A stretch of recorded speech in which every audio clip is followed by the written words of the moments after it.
સુરતથી એક અગત્યના સમાચાર મળી રહ્યા છે કે જ્યાં વધુ એક વખત એરપોર્ટ પરથી કરોડોની કિંમતનો ગાંજો ઝડપાયો છે. 3 કરોડથી વધુની કિંમતનો હાઇડ્રોપોનિક ગાંજો ઝડપાયો છે. હજુ તો 2 દિવસ પહેલાં જ 9 કરોડ જેટલી કિંમતનો ગાંજો સુરતથી ઝડપાયો હતો, ત્યારે વધુ એક વખત આજે આ ઘટના સામે આવી છે.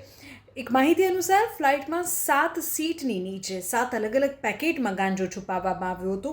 અત્યારે ત્યાં એરપોર્ટ પર સુરક્ષા તપાસ વ્યવસ્થા વધુ કડક કરી દેવામાં આવી છે કે જેથી આ મામલે વધુ તપાસ થઈ શકે. પરંતુ હજુ 2 દિવસ પહેલાં જ સુરત એરપોર્ટ પરથી 9 કરોડ રૂપિયાનો ગાંજો ઝડપાયો હતો.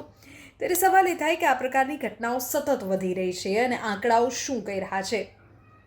તમને છેલ્લા 4-5 મહિનાના આંકડા આપું છું, જે સાંભળીને આપને વિશ્વાસ નહીં આવે કે આટલી મોટી સંખ્યામાં સુરતમાં આ જે હાઇબ્રિડ ગાંજો છે તે પહોંચાડવામાં આવે છે.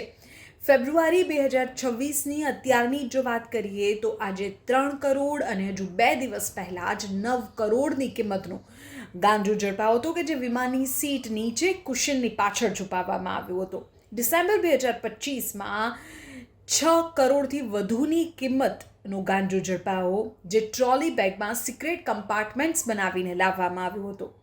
ડિસેમ્બર 2025માં જ 3.11 કિલો એટલે કે 3.11 કરોડ રૂપિયાનો ગાંજો એક મહિલા પેસેન્જર પાસેથી મળ્યો કે જે એક વેક્યુમ પેકેટમાં તેને લઈને આવી હતી. ઓગસ્ટ 2025માં 14 કિલો ગાંજો મળ્યો. 14 કરોડની ખાદ્ય સામગ્રીના પેકેટમાંથી છુપાવીને ગાંજો મળ્યો. નવેમ્બર 2025ની વાત કરીએ તો લગભગ 1.5 કરોડ રૂપિયાનો ગાંજો બાળકોના રમકડા ટોયઝની અંદર છુપાવેલો હતો.